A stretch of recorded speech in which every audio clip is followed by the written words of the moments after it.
Frecuencia al día. Saludos amigos, sean todos bienvenidos a una nueva emisión de Frecuencia al Día. Philo Farnsworth, pionero de la televisión.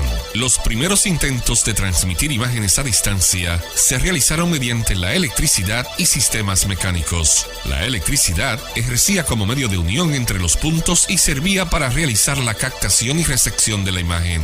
Los medios mecánicos efectuaban las tareas de movimientos para realizar los barridos y descomposición secuencial de la imagen a transmitir. Philo Farnsworth, pionero de la televisión. Desde Argentina, Víctor Hugo González nos brinda el informe. Gracias, Dino. Hola amigos de Frecuencia al Día. Desde Buenos Aires les habla Víctor Hugo González.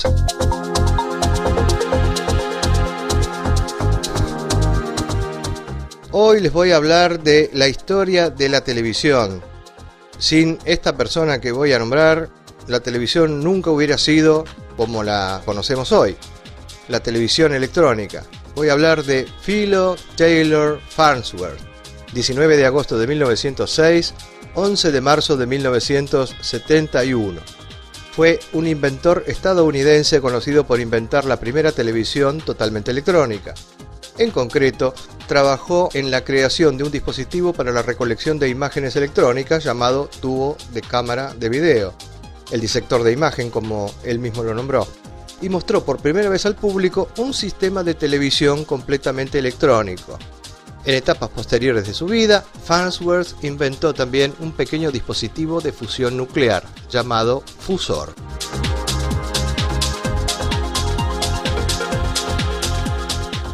Philo T. Farnsworth nació el 19 de agosto de 1906 en Indian Springs, Utah, hijo de Lewis Edwin y Serena Bastian Farnsworth, pertenecientes a la iglesia mormona. Philo, que había nacido en una cabaña de madera, no conoció la electricidad hasta la primavera de 1919, cuando su familia se mudó a Rigby, Idaho. El joven Philo desarrolló un interés temprano por la electrónica después de tener su primera conversación telefónica y descubrir una serie de revistas científicas en el desván de la nueva casa de la familia en Rigby. Con estas revistas y otros libros de ciencia prestados, aprendió física por su cuenta, estudiando las teorías de Einstein al tiempo que se dedicaba a reparar y a construir dispositivos electrónicos con piezas encontradas por la granja. Interesado en la posibilidad de un sistema electrónico que uniese las características de la radio y del cine, transmitiendo a un tiempo imagen y sonidos, descubrió que algunos inventores como George Carey, W. E. Sawyer, Maurice Leblanc y Paul Nipkow ya habían trabajado en ese campo, aunque con escaso éxito, y pensó acertadamente que estos sistemas de televisión mecánica no funcionarían lo bastante rápido para captar una imagen nítida. En los libros y revistas científicas que leía, había descubierto la existencia de una nueva partícula, el electrón, y pensaba que ahí estaba la solución para transformar la luz en electricidad. Un día en que trabajaba con el arado, se le ocurrió que un haz de electrones desviado magnéticamente de izquierda a derecha y de arriba hacia abajo, como hacía su cosechadora, podría leer la imagen de un modo parecido a como trabajan los ojos al leer un libro. En aquel momento tenía 14 años, y junto con su profesor de química del instituto, Justin Tolman, desarrolló en 6 meses los aspectos teóricos de su idea. Al año siguiente, su familia se trasladó a un lugar cercano a Provo, Utah, donde compartían casa con otra familia, los Gardner. Philo, con solo 15 años, fue admitido en la Universidad de Brigham Young, pero la muerte de su padre 2 años más tarde, en 1923, y las dificultades económicas familiares le obligaron a interrumpir sus estudios. En 1926 pidió a los Gardner, la familia con la que compartía vivienda, la mano de su hija Elma, a la que llamaban Pem, aunque las circunstancias hicieron que el matrimonio tardase en celebrarse.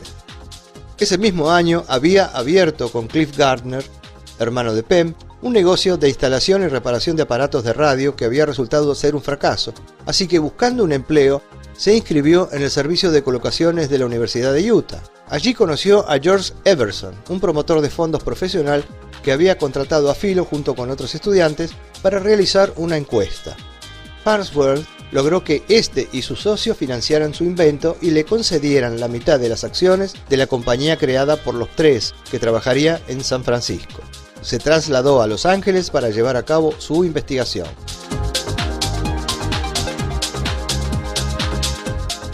Ya casado con Pam Gardner, se mudó con ella y con su cuñado Cliff a San Francisco para trabajar en su invento. En esa época construyeron la primera cámara de válvulas de televisión electrónica, a la que Farnsworth llamó disector de imagen. Inventó además un tubo de rayos catódicos frío y utilizó un matraz de fondo plano, como los utilizados en las clases de química, como válvula de imagen, a la que llamó oscilita de imagen. Tras varios ensayos y errores, el 7 de septiembre de 1927, el sistema transmitió su primera señal, una simple línea recta en movimiento. En 1928, Farnsworth había desarrollado el sistema lo suficiente como para hacer una presentación pública, y un año después, su sistema de televisión ya no tenía partes mecánicas en movimiento. El invento de Farnsworth aún no estaba patentado, por lo que se guardaba en secreto. Pero el entonces recién nombrado presidente de la RCA, David Sarnoff, temiendo que la televisión acabase por desplazar a la radio, contrató en 1930 a un ingeniero nacido en Rusia, Vladimir Zworykin, que trabajaba en un diseño parecido al de Farnsworth, aunque tenía problemas que no sabía resolver. Zworykin, sin decirle que trabajaba para la RCA, se presentó como un colega interesado en intercambiar opiniones y visitó su laboratorio durante 3 días enteros, aprovechando la ocasión para hacer lo que hoy llamamos espionaje industrial.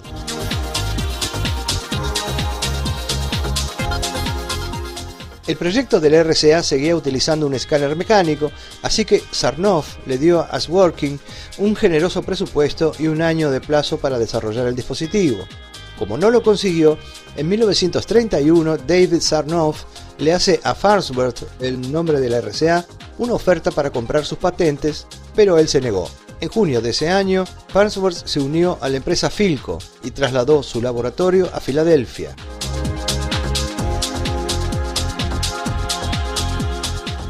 Mientras el invento de Farnsworth iba perfeccionándose, Sarnoff conseguía el monopolio de la reciente industria de la televisión, en la que las pequeñas compañías de radio no tenían muchas posibilidades de competir.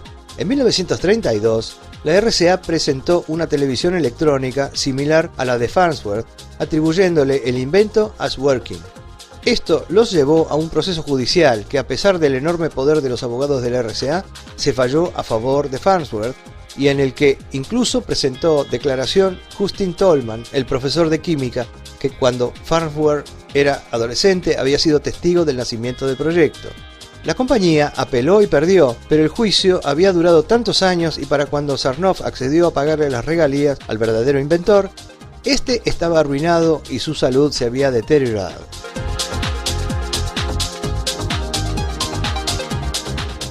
En la Feria Mundial de Flushing Meadows de Nueva York, RCA se presentó como patrocinador del pabellón de la televisión, obtuvo los derechos de retransmisión del evento y logró el monopolio del sector. Farnsworth se había iniciado en la fabricación de televisores, pero la producción se detuvo por la entrada en guerra de los Estados Unidos, de modo que se vio obligado a vender los activos de su compañía a la International Telephone and Telegraph, que poco después abandonaría la industria de la televisión para dedicarse a la producción de radares.